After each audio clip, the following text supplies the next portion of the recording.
kaawaan mo ako, O Diyos, ayon sa iyong kabutihan, ayon sa laki ng iyong habag, pawi ng aking kasamaan.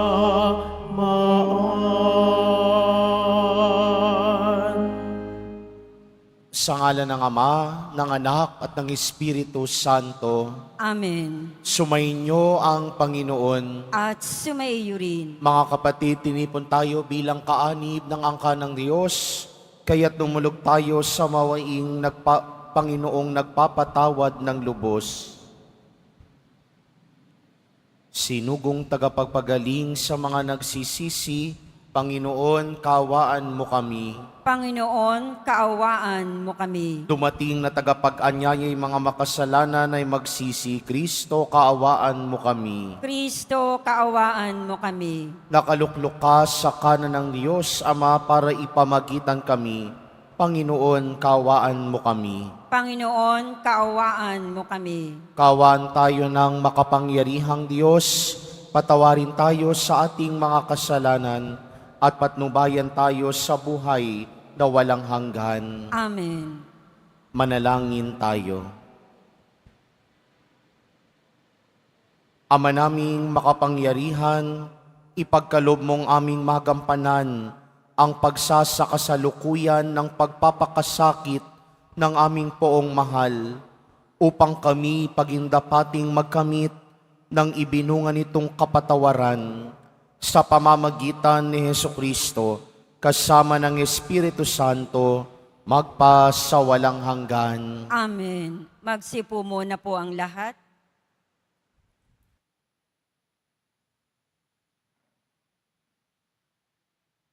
Pagbasa mula sa aklat ni Propeta Isaías. Makinig kayong mga taong naninirahan sa malalayong lugar. Pinili na ako ng Panginoon bago pa isilang, at hinirang niya ako para siya'y paglingkuran. Mga salita ko'y ginawa niyang sintalas ng tabak. Siya ang sa akin laging nag-iingat. Ginawa niya akong parang matulis na palaso, na anumang oras ay handang itudla.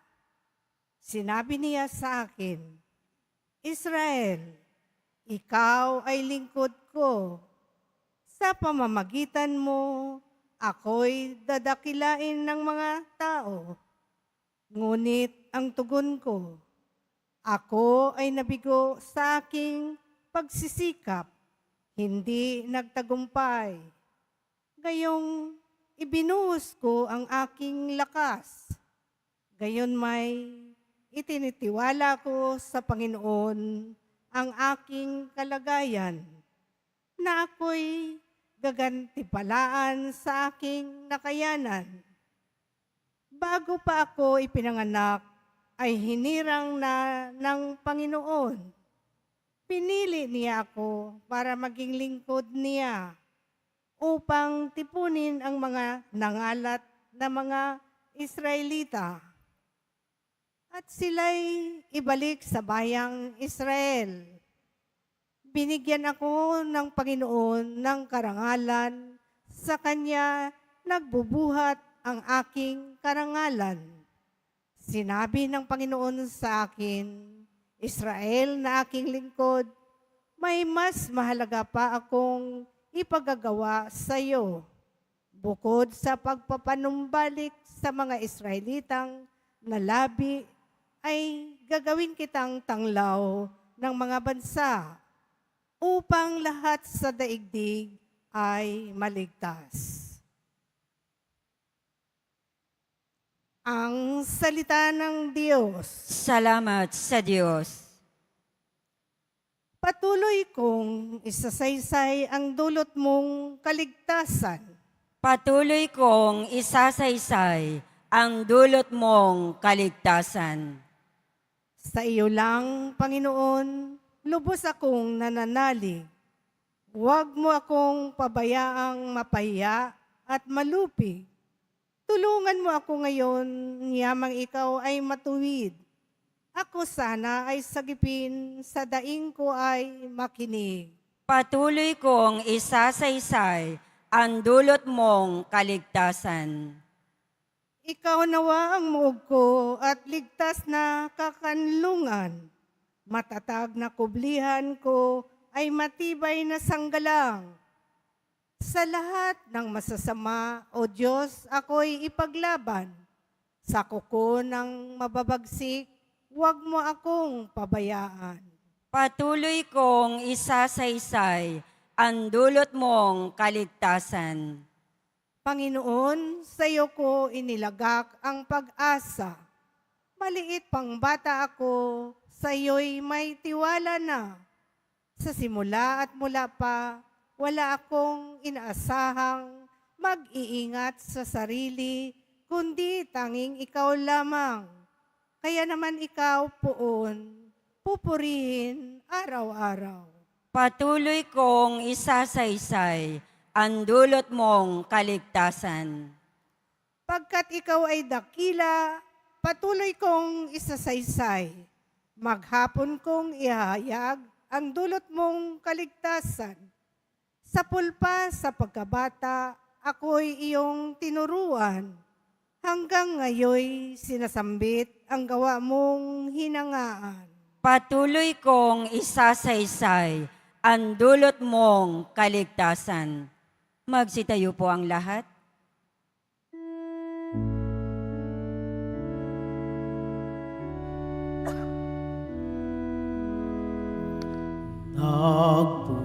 Nagpupuri kami sa'yo, Panginoong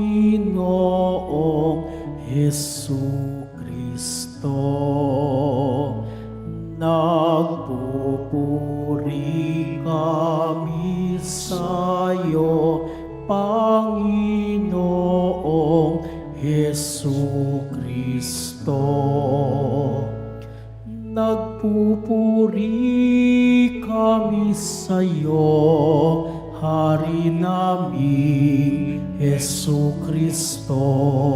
Masunurin kang kordero sa katubusan ng tao. Hain sa krus ang buhay mo. Nagpupuri kami sa'yo, Panginoong Jesucristo.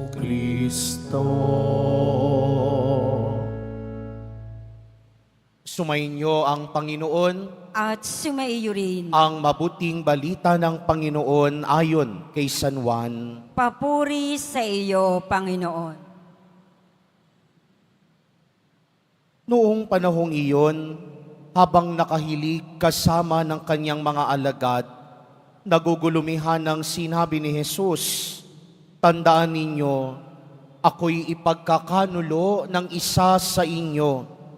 Nagkatingingan ang mga alagad. Hindi nila alam kung sino ang kanyang tinutukoy. Ang alagad na minamahal ni Jesus ay nakahilig na kalapit niya. Kinalabit siya ni Simon Pedro at sinabi, itanong mo kung sino ang tinutukoy niya.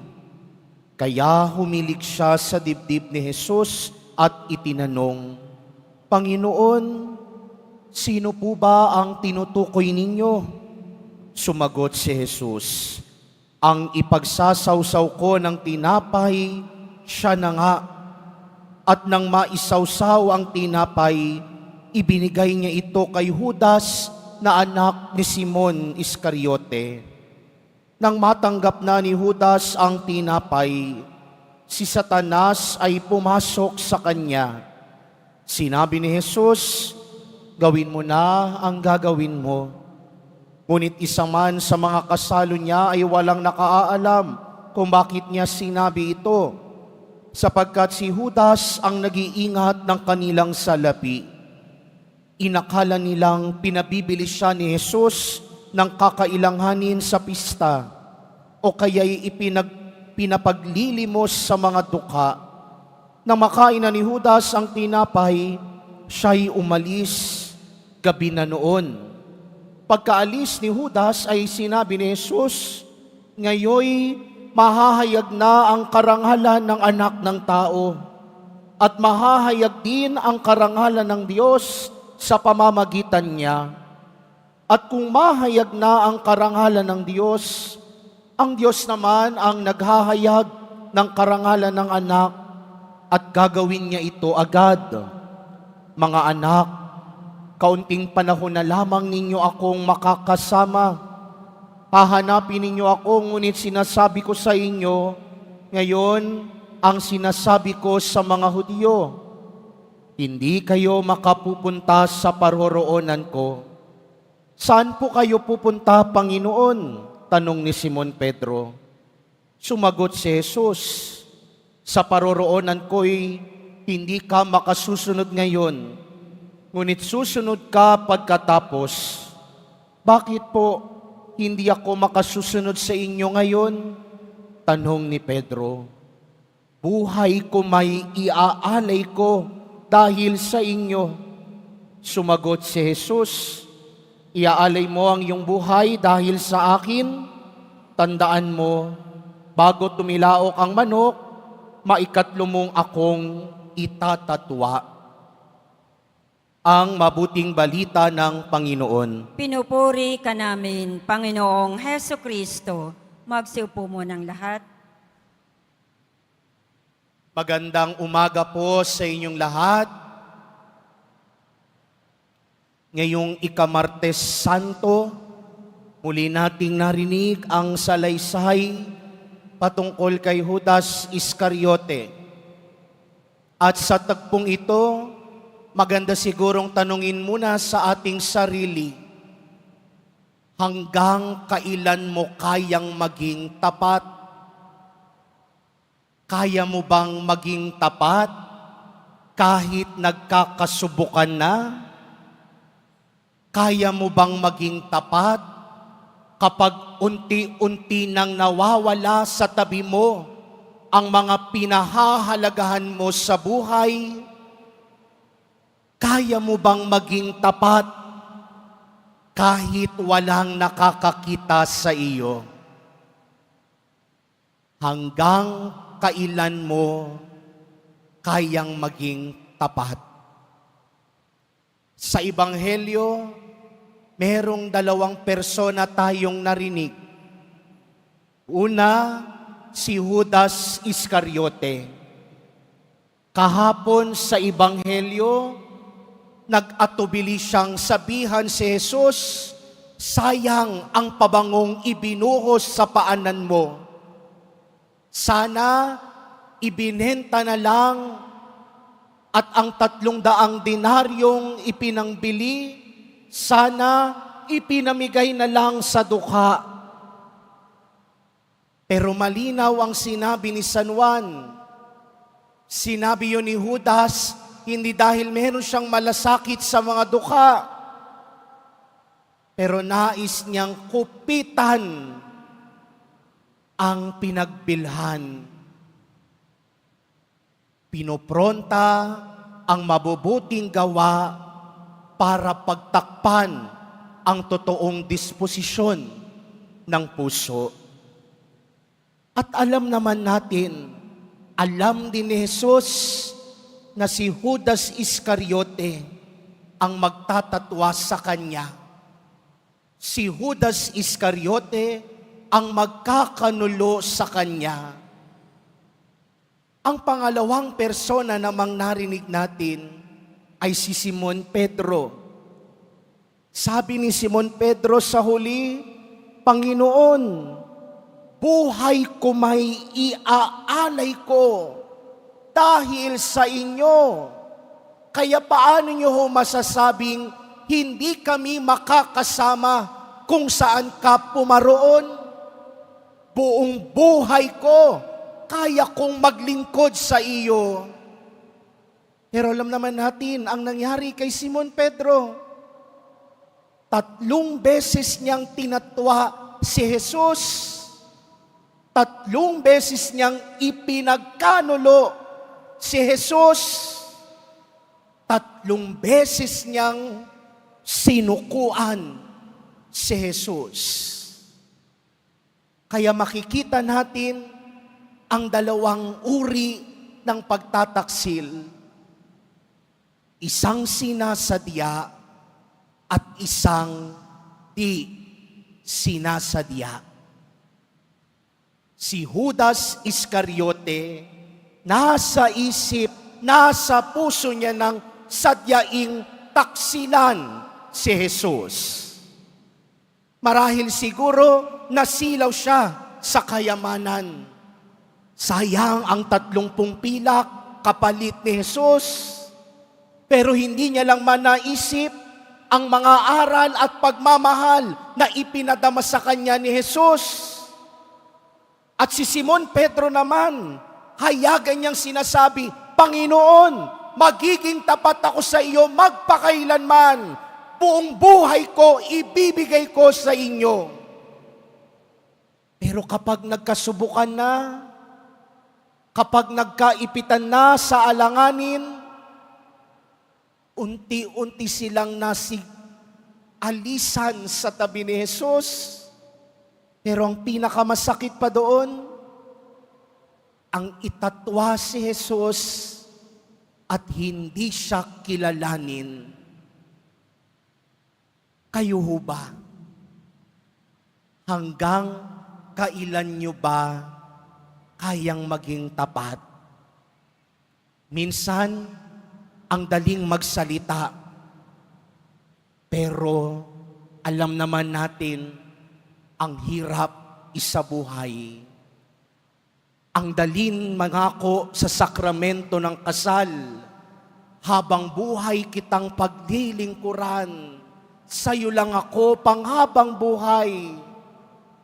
Pero pag nagkaipitan na, pag nagkagipitan na, ano ang nangyayari sa mag-asawa?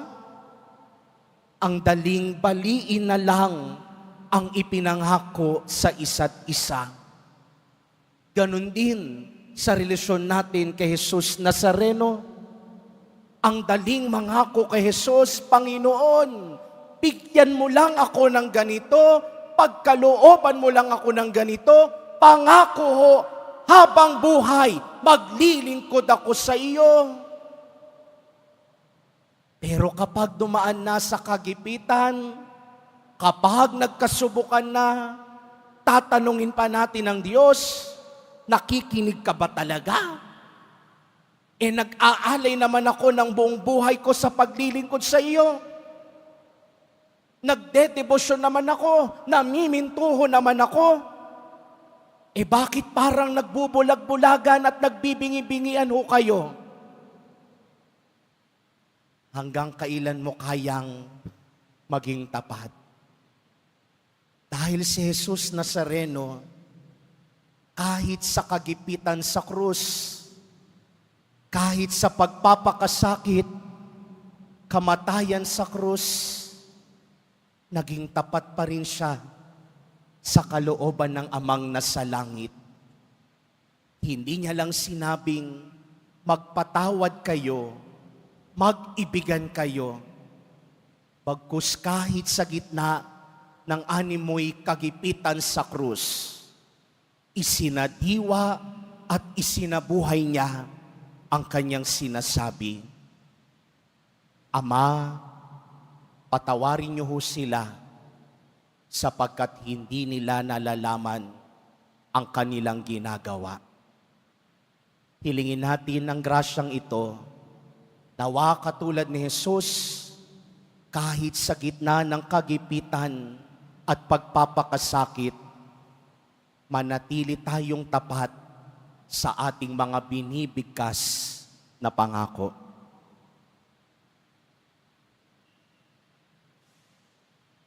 Magsitayo po ang lahat.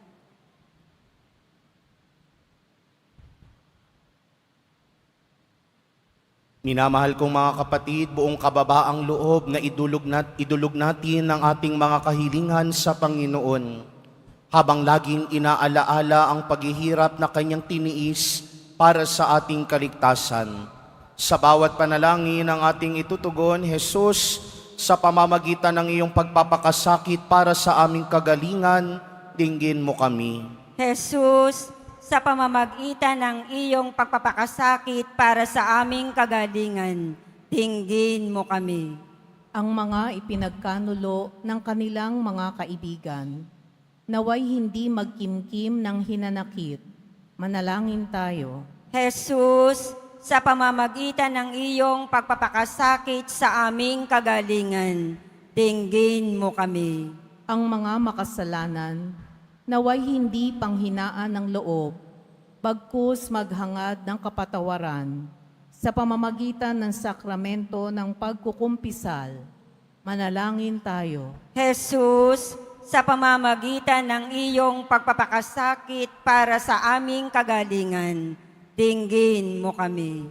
Ang mga nagdurusa, naway magkaroon ng lakas upang tiisin ang kanilang mga pasanin sa buhay.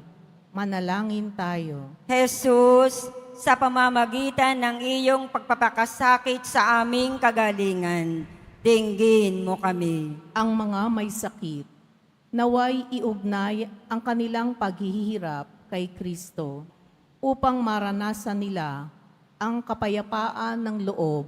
Manalangin tayo. Jesus, sa pamamagitan ng iyong pagpapakasakit para sa aming kagalingan, dinggin mo kami. Ang mga yumao, naway pagkalooban ng lugar sa karyaan ng langit. Manalangin tayo. Jesus, sa pamamagitan ng iyong pagpapakasakit para sa aming kagalingan, dinggin mo kami. Ama naming Diyos, sa iyong karunungan ay hinayaan mong magdusa ang iyong anak para sa amin. Sa pamamagitan ng Espiritu, higit mo kaming ilapit sa iyo upang maipahayag namin ang taimtim na pasasalamat. Hiniling namin ito sa pamamagitan ni Kristo na aming Panginoon. Amen. Magsiupo muna ang lahat.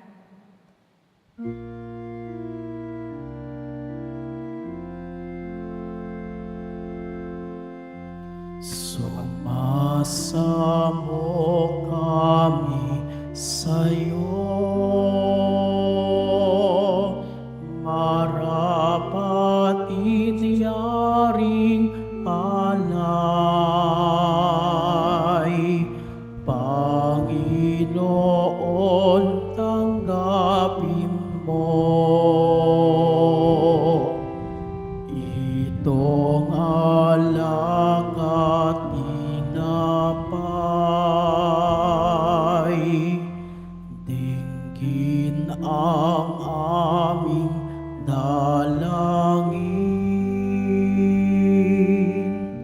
Yaring alay ay tanggapin. Lahat kami pagpalain at kanungin sa iyong piling.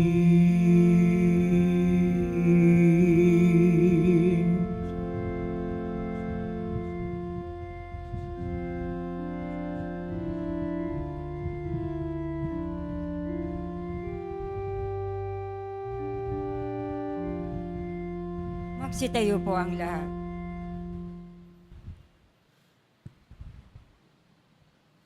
Manalangin kayo mga kapatid upang paghahain natin ay kalugdan ng Diyos amang makapangyarihan. Tanggapin nawa ng Panginoon itong paghahain sa iyong mga kamay, sa kapurihan niya at karangalan, sa ating kapakinabangan at sa buong sambayanan niyang banal. Ama naming lumikha, tunghayan mo ang mga alay na iyong angkan na ginawa mong makasalo-salo sa paghahaing banal.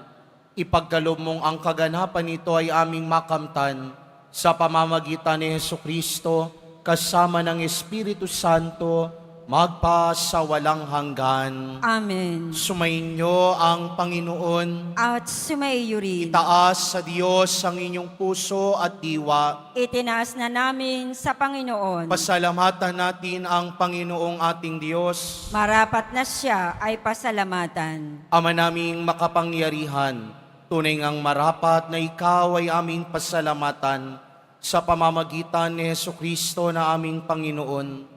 Nababanaagan na namin ang pagdiriwang sa kanyang pagpapakasakit at pagkabuhay.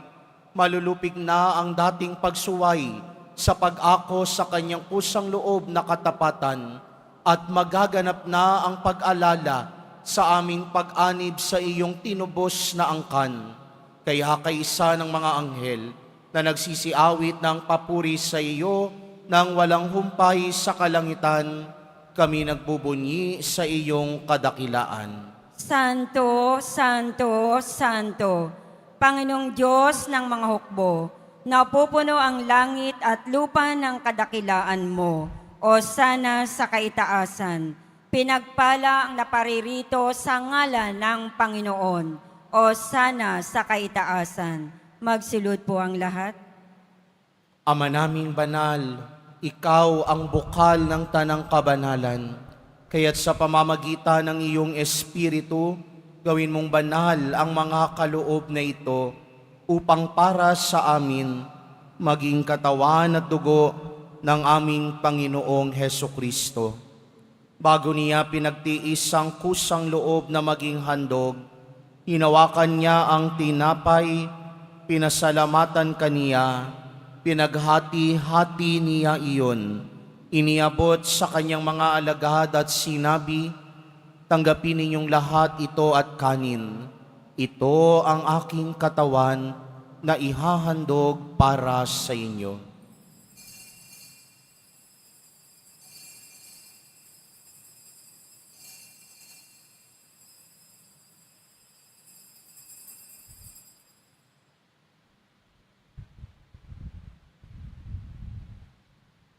Gayun din naman, noong matapos ang hapunan, hinawakan niya ang kalis.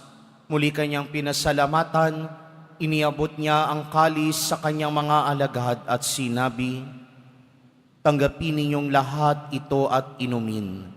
Ito ang kalis ng aking dugo, ng bago at walang hanggang tipan. Ang aking dugo na ibubuhos para sa inyo at para sa lahat, sa ikapagpapatawad ng mga kasalanan. Gawin ninyo ito sa pag-alala sa akin.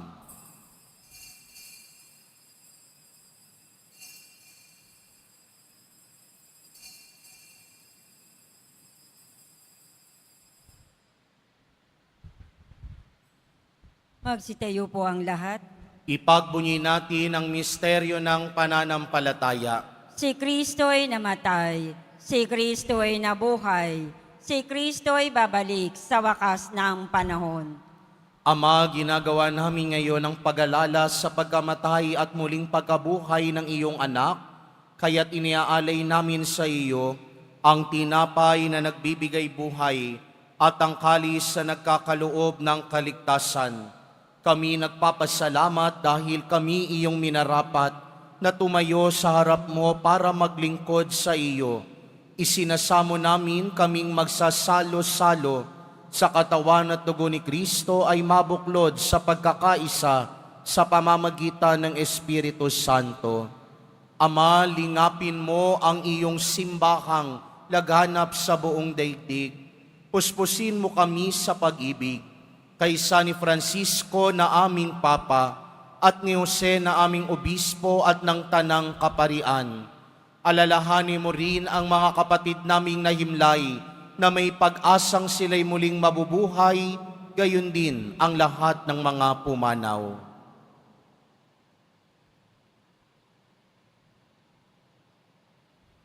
Kawan mo sila at patuloyin sa iyong kaliwanagan. Kawan mo at pagindapatin kaming lahat na makasalo sa iyong buhay na walang wakas, kaysa ng mahal na Birheng Maria na Ina ng Diyos, ng kabiyak ng puso niyang si San Jose, kaysa ng mga apostol, ni San Juan Bautista at ng lahat ng mga banal, na namuhay dito sa daigdig ng kalugod-lugod sa iyo, may pagdiwang nawa namin ang pagpupuri sa ikararangal mo sa pamamagitan ng iyong anak na aming Panginoong Heso Kristo. Sa pamamagitan ni Kristo, kasama niya at sa Kanya, ang lahat ng parangal at papuri ay sa iyo, Diyos samang makapangyarihan, kasama ng Espiritu Santo, magpa sa walang hanggan. Amen. Sa tagubilin naman nakagagaling na utos at turo ni Jesus na Panginoon natin at Diyos, ipahayag natin ng lakas loob.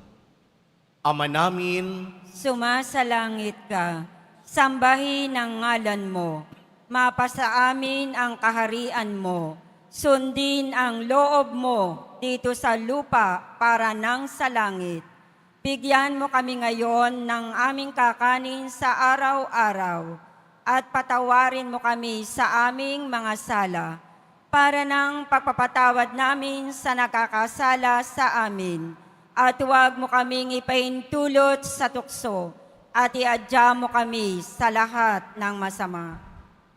iniling namin kami adya sa lahat ng masama, pagkalooban ng kapayapaan araw-araw, iligtas sa kasalanan at ilayo sa lahat ng kapahamakan, samantalang aming pinananabikan ng dakilang araw ng pagpapahayag ng tagapagligtas naming si Heso Kristo. Sapagkat iyo ang kaharian at ang kapangyarihan at ang kapurihan magpakailanman. Amen. Panginoong Heso Kristo, sinabi mo sa iyong mga apostol, kapayapaan ang iniiwan ko sa inyo, ang aking kapayapaan ang ibinibigay ko sa inyo. Tunghayan mo ang aming pananampalataya at huwag ang aming pagkakasala. Pagkalooban mo kami ng kapayapaan at pagkakaisa ayon sa iyong kalooban, kasama ng Espiritu Santo, magpa sa walang hanggan. Amen. Ang kapayapaan ng Panginoon ay laging sumainyo. At sumaiyo rin. Magbigayan kayo ng kapayapaan sa isa't isa.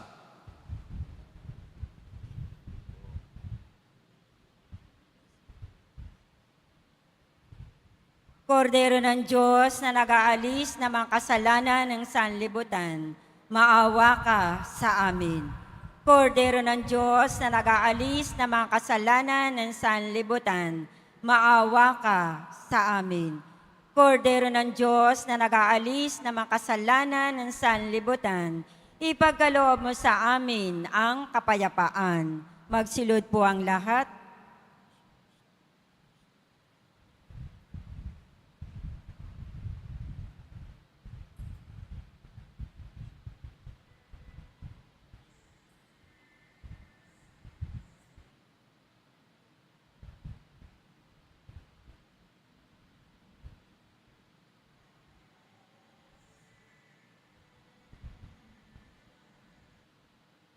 Ito si Jesus, ang kordero ng Diyos, na nag-aalis ng mga kasalanan ng sanlibutan. Mapapalad ang mga inaanyayahan sa kanyang piging. Panginoon, hindi ako karapat-dapat na magpatuloy sa iyo, ngunit sa isang salita mo lamang ay gagaling na ako.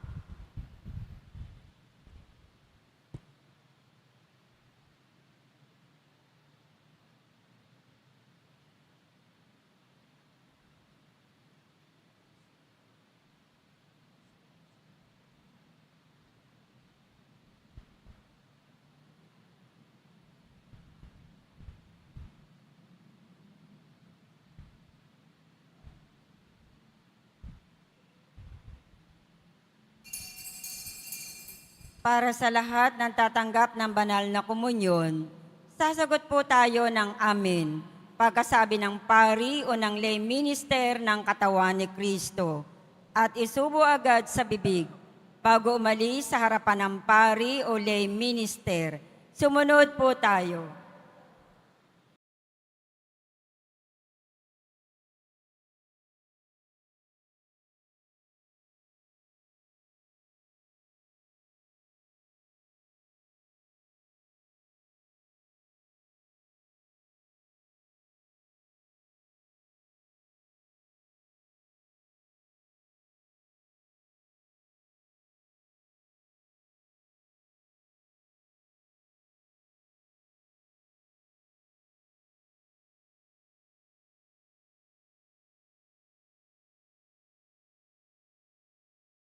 Magsitayo po ang lahat.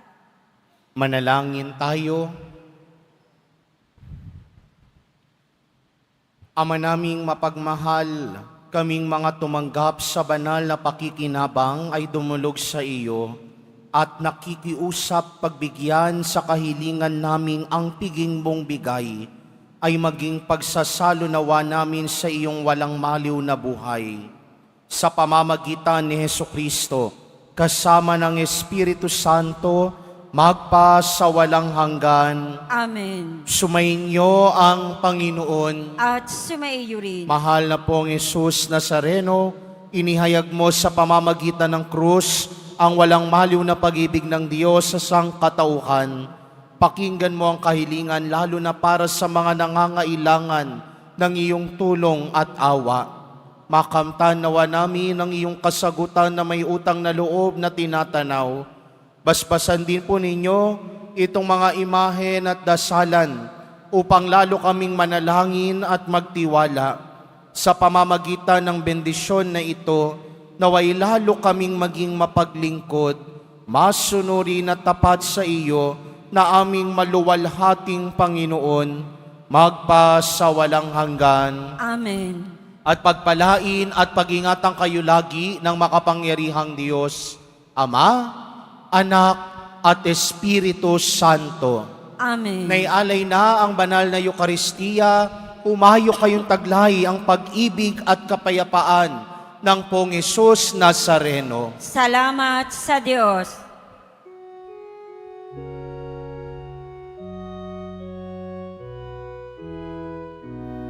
Nuestro Padre Jesus Nazareno, sinasamba ka namin,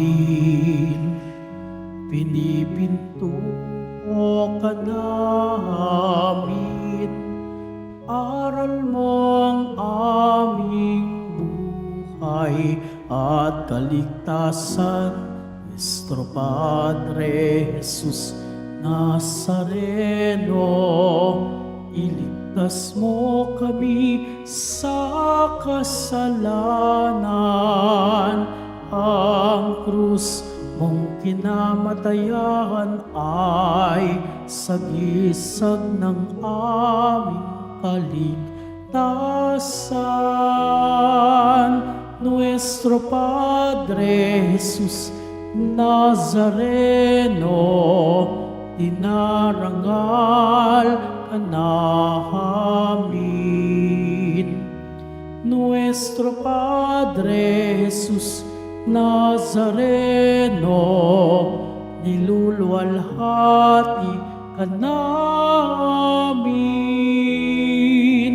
Nuestro Padre Jesus Nazareno, dinarangal ka namin. Nuestro Padre Jesus Nazareno, niluluwalhati ka namin.